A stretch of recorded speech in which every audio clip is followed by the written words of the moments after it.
Hot 96.3 Interactive Hip Hop and R&B. Told you we had a very, very, very special guest joining us on the show today. Give it up for Senator Barack Obama. Hey, what's going on?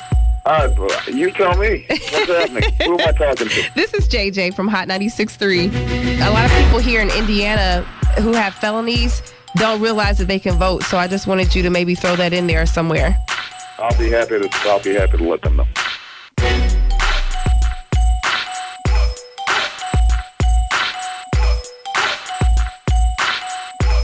I think we have a bad connection. Hold on. JJ, how are you? I'm doing pretty good. We know that you are pressed for time, so we're going to keep this short today. Let's get right into it. Mr. Obama, we are tired of the gas prices.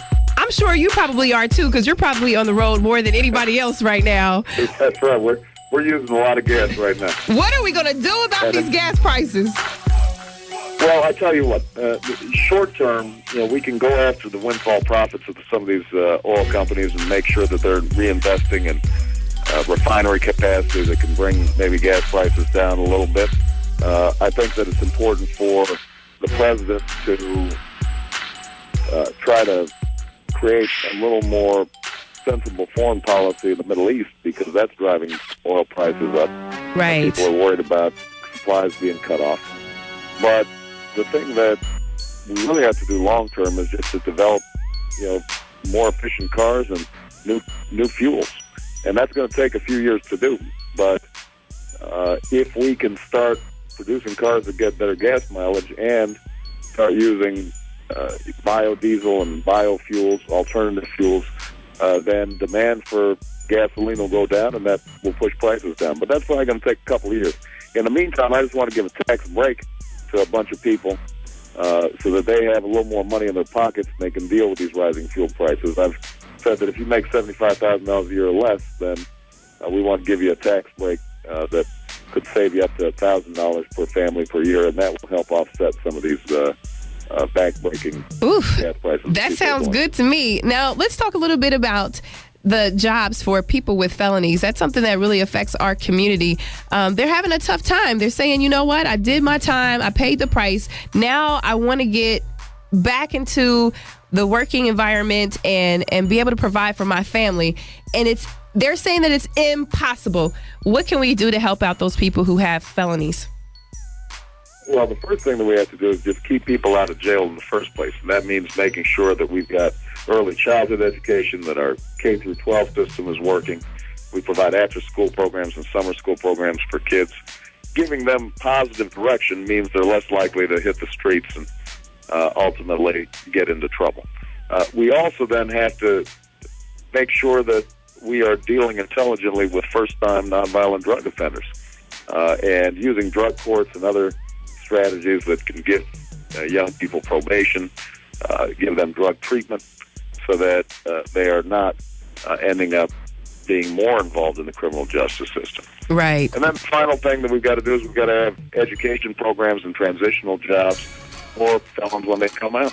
And this is something that I prioritized both when I was in state government and what I've been working on now that I'm a United States Senator. Awesome. Now, I've checked out your MySpace page, which I thought was kind of cool. And I saw on there you have your stance on how you feel about the troops in Iraq. Just let the city of Indianapolis know how you feel about bringing the troops home. Well, I think we need to start bringing our troops home right away. And I was opposed to this war from the start. I want to get our combat troops out in a deliberate way, but in a systematic way, so that we don't have not only our troops dying, but we can stop spending $10 billion a month in Iraq and start spending it here in the United States of America. And our troops have done a great job, and we need to treat our veterans a little bit better than we're treating them right now.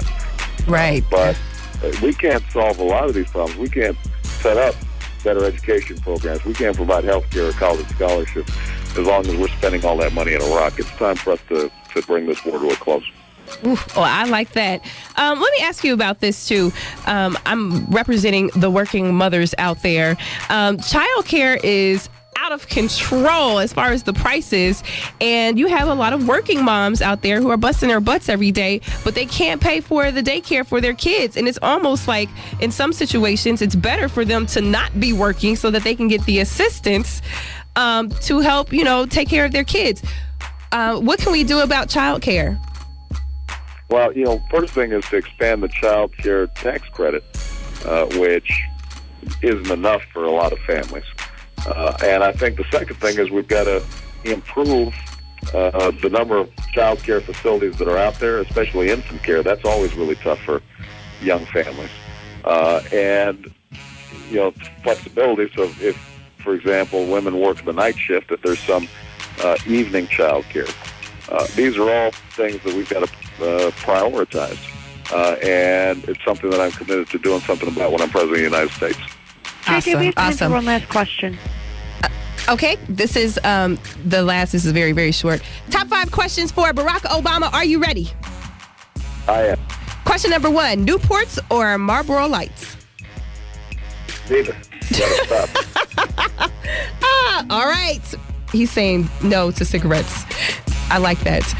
Question number 2, Indiana Pacers or Chicago Bulls? Oh, that's easy. Chicago Bulls. Come on. I mean, I'm trying to get both in this, but I'm not going to throw my team under the bus. Question number 3, a good movie or a good book? Good book. Question number 4, Common or Kanye West? Both of them are Chicago boys. I'm not going to choose between those guys. They're both supportive of my campaign also, and I think they're both very talented. All right, we'll give you both. And question number 5, catfish or sushi? Catfish. All right. Thank you so much. Well, listen, I appreciate you guys, and I want to make sure that everybody knows that this is a critical election. I want everybody to turn out. You were mentioning ex-felons earlier. It's important to know that they can vote if they have served their time. I think that a lot of young people are getting involved in this campaign like never before because we can bring about changes that we haven't seen in a long, long time. So I just want to make sure everybody gets involved, stays encouraged. We can create a system where college is more affordable, and we can create a system where jobs are out there for working people. But we're going to have to work hard to do it, and I'm looking forward to seeing all of you when I campaign down in Indianapolis. All right. Hopefully we'll see you soon. Thank you so much. All right, appreciate you. Take care. Bye-bye. All right, Barack Obama on the show. We'll load this up, put it on the website so you can check it out if you missed it. And if you want to get involved in the 303 Challenge for Change, well, then you need to log on to hot963.com so that, who knows, you might be playing basketball with Barack Obama at your high school. Hot 96.3 Interactive Hip Hop and R&B. Get exclusives. Hot963.com. Hot963.com.